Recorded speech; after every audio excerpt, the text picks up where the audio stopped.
Hello everyone and welcome to Channel 18 TV News. I'm Don Julian. In this news, I start with a correction to yesterday's show. On the Sulphur Springs School Board story, I said that Lisa Tolliver was chosen to remain president of the board for a second year. Tolliver actually made the motion for Robin Vaughn to remain president for a second year. And my apologies to Ms. Vaughn.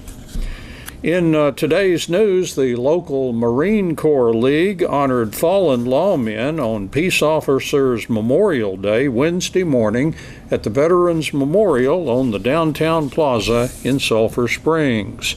The ceremony included the policeman's prayer and the playing of taps. The Marine Corps League lowered flags on the plaza starting at 8 a.m. Wednesday. Members of several branches of law enforcement were in attendance. Sulphur Springs police arrested a Sulphur Springs man and woman found in possession of 8.9 grams of suspected methamphetamine during a traffic stop shortly after noon on Tuesday.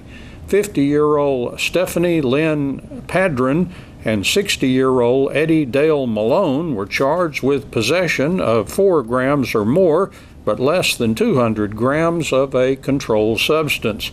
Both had bonds set on them at $30,000.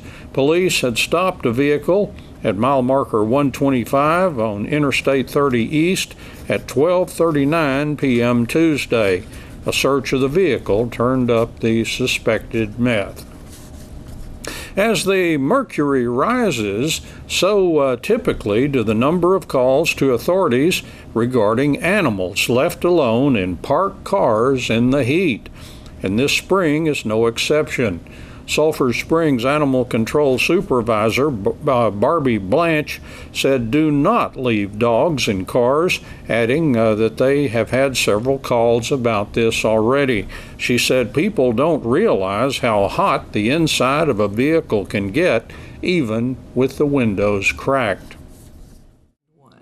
If you have children, grandchildren, or neighbor kids, you'll want to get involved in this summer's reading club and get them to the library. Besides the kickoff on May 30th with all the festivities, there's story times, bingo nights, magic shows, family game nights, and it is a pirate and mermaid theme this year. Let's meet Hope Kane, who's our librarian. We'll start with our summer reading club. It's, for all ages. You can bring your infant, usually about 13, they stop losing interest, but you're welcome to bring any kids that want to come. We just want to encourage reading for fun. That's the bottom line. We kick off on May 30th. Okay. School's out kind of early this year. So our kickoff will be May 30th. That's a Thursday in the evening, 5 to 7. Okay. We'll have our regular petting zoo. It's a big draw. That's when we release the reading logs for the summer. And we have registration. We'll have Dairy Queen is going to come with face painting. And we're also going to have a game truck, kind of a video game experience type thing. So we're really excited about that. You also pair up with something else that goes on in town in the summer. Yes, it helps us with our theme and also gives us some special guests for different story times. We pair up with Shining Star Production, which is, they do lots of community plays, but this one is their special kids one for the summer, and it's The Little Mermaid this year. Okay, wonderful. So to bring in the boys to your theme at the library is? Pirates and mermaids. Of course. Yes. Of course, that fits just perfectly. So we're going to come back and find out a whole bunch more about the summer reading program. Okay. Before we close this interview, and of course we'll be reminding people because it's almost time for it to start. But I want to know, because I grew up going to the library. Mm-hmm. Probably you did too. Yes. It's a big part of my life still. Libraries are important. They are. They're really amazing. They're free. I mean, anybody that lives here, anybody from out of town can come in at no charge at all. Libraries are funded by your taxes, right? It really wasn't meant to be a luxury. It was meant to be an investment in the community. We serve the public, literally everybody that walks in the door. What can we do for you? I mean, we offer books and stuff to check out, but we also offer wired and wireless internet. We offer printing services. We offer assistance on the computer and on the internet. So much more. I mean, Sulphur Springs voted back in, 1999 to put this building in and to put their money where they feel it's important, and it's part of the public good. So love Sulphur Springs. People are amazed at the beauty of the building and the library. This is when true. they come in. This is true. And that's another extra. I love the flower beds right now. They're just blooming beautifully. Yes, we have a gardening group, Bright Star Garden Club, that has taken us on, and they come and they did the initial planting and getting those beds all up to date and so exciting. It's so vibrant, and they come check it, and they've really adopted us and done a wonderful job. So often you have displays of art there. Mm-hmm. So the library atmosphere, both indoors and out, just adds a certain dimension, I think, to a person's life, to your children's life. It does. And the memories that we have, you want to pass on to your children. So they grow up thinking, I want to go to the library.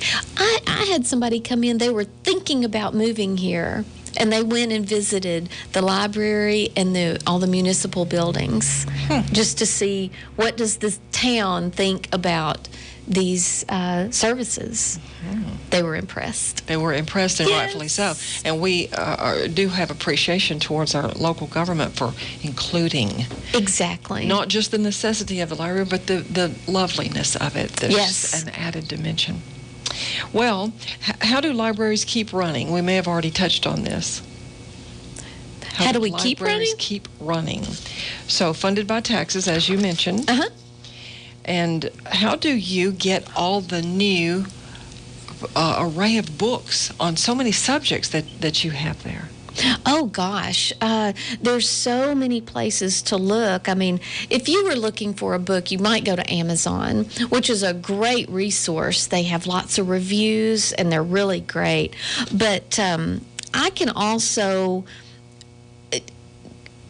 go on publishing sites. I can see what's being published in the future. Okay.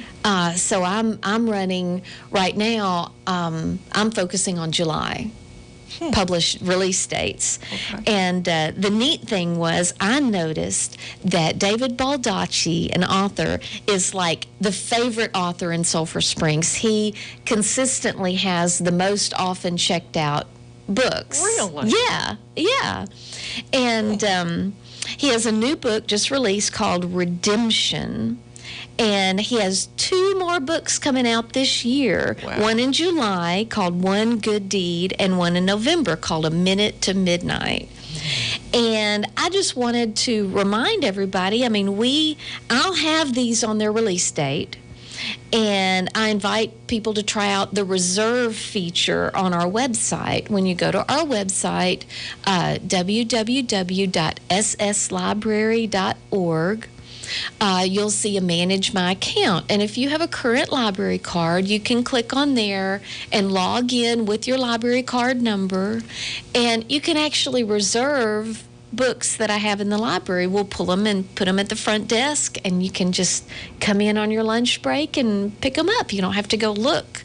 But it's great to look online and you can see what's new, what we've just added to the collection, any of those. And then if you want something that's not even released yet, you can talk to us at the front desk, and we'll put you on the special reserve list. That's where I want to be. The I special know, the reserve. special reserve. Well, if you're in a group, there's so many book clubs and reading groups and writing groups around our area. If you don't know that, well, start to look around and you'll notice that this is a very active endeavor that's going on. Definitely. Reading Definitely. and writing and enjoying the work, the written word. So you may hear another of your friends talking about, oh, I just read this great book, and you won't know where, to get it or if the library has it. Exactly. And, I just started that in this fall in November. I launched a new adult program. It was I was thinking we could run it for a year, and so we launched a community read. So why doesn't everybody in the community read one book? And it kind of gives a identity to the community that we can talk about this one book. The book we chose this year was True Grit. And I have had really positive reviews on how that's going. We had 3 really great programs to talk about it. I kind of put it on the back burner for the summer, but I still encourage people to read the book and talk about it, and we will do it again next year. It's been so popular. We'll choose another book. Well, the conversation line about the book True Grit is not thin at all. It's so much. You can compare it to the movie. Maybe you want to sit down and watch the new movie again. Exactly. You want to watch the old movie again. You want to talk about the characters. You want to talk about how true the movies stayed to the author's idea of it. Right. And this girl that leads as the lead in the movie, how she grew into this woman that the new movie starts out identifying. Exactly, because she's the narrator. But yeah, it was a fantastic study to do. It was tons of fun, and we got great response and attendance at the programs. So I'm really looking forward to do that next year. Maybe change it up a little bit. And you still have time. Very rich experience awaiting you when you read True Grit. But please read True Grit and let us know. We have a little surprise for people that read, a little prize for people that do read True Grit. Come by the library. Tell me you've read it, and we're passing out their little cell phone stands. Great. I know. Wonderful. It's fun. Well, there's so much going on at the library. And so I like the adult reading program that you've got going. Every time I go there, there's people in there using the computers. Some of them may be doing some continuing education they have to catch up on, or Sure. they may be researching something for a class. There's 1,000 things. Everybody that comes in the library has a unique need, and it's so great to help them toward that, or for them just to come in and do what they need to do. There's also many quiet corners in your library for just Lots. reading. I know we have one big open building, and sometimes it's a little difficult, especially in the summer, but I post the summer calendar, so my people that really like quiet will know, don't come at these times because there's going to be a lot of kids. But it is one really large building. But there's lots of corners and tables and chairs. comfortable chairs. Yes. So the old-fashioned getting a book, holding it in your hand and reading it and just getting lost in there, that even in our current technological society, it has a place. Absolutely, it has a big place. place. Yeah. Well, I think that libraries are important, and you and I both agree on that. When you go to our library at the front desk, be sure and get one of these reading club calendars.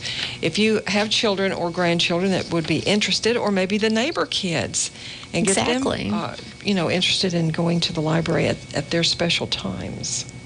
So a few of our other programs we have this summer, we're trying a couple of new things. I know we've got our regular story times each week. We've got the kickoff, which has the petting zoo, and the game truck, which is new this year.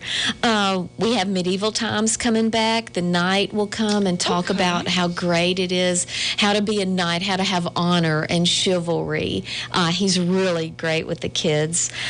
We have a couple of magic shows, and we have 2 game nights. What? So So I invite families, kids, and even just regular adults to come. We're going to have bingo night and family game night.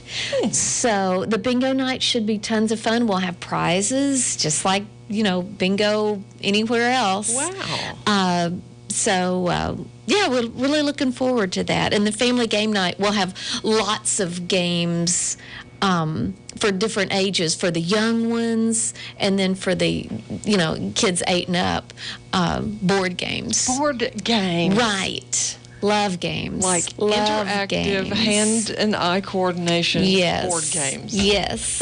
Love it all. Yeah.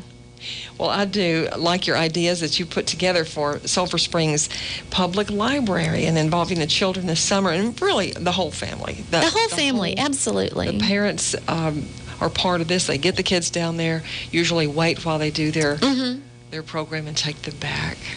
But just to see their eyes light up, and the kids just they love to come in the front door and run to the kids area. I mean, they know where it is, and it's it makes them feel like another home.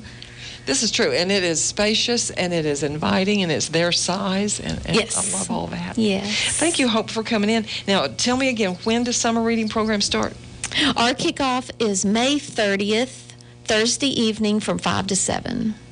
Where is the library?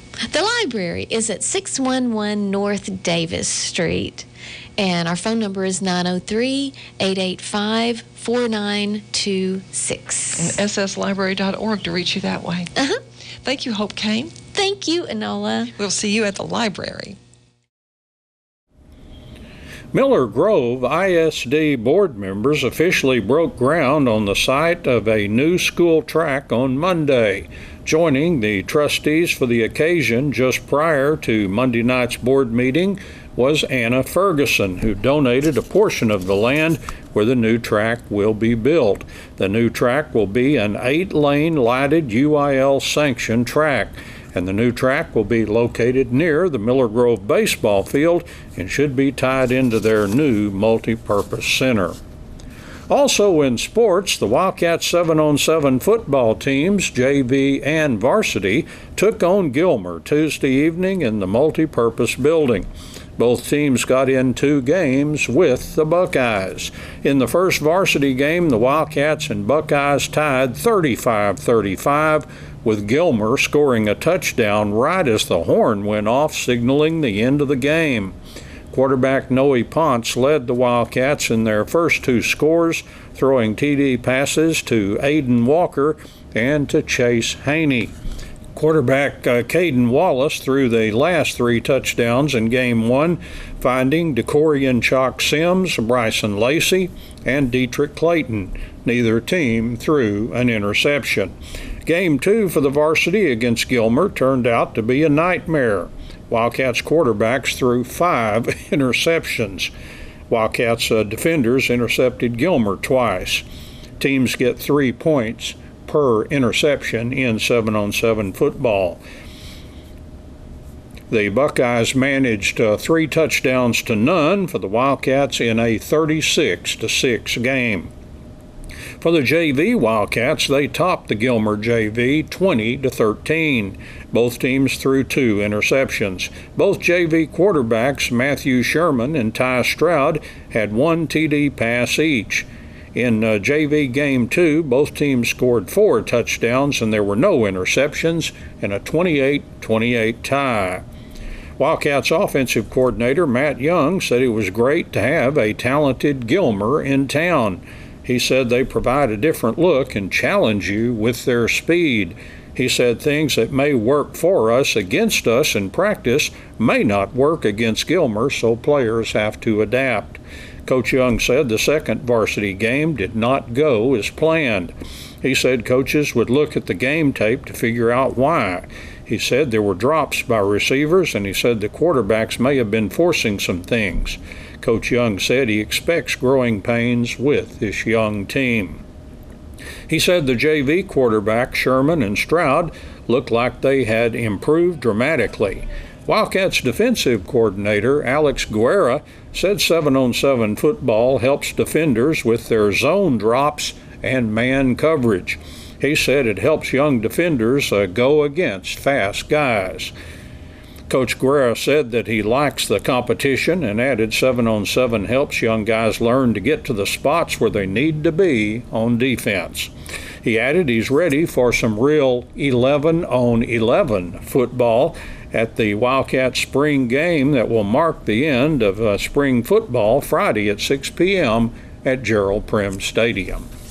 And that's Channel 18 TV News. I'm Don Julian. Thank you for watching, and so long, everybody.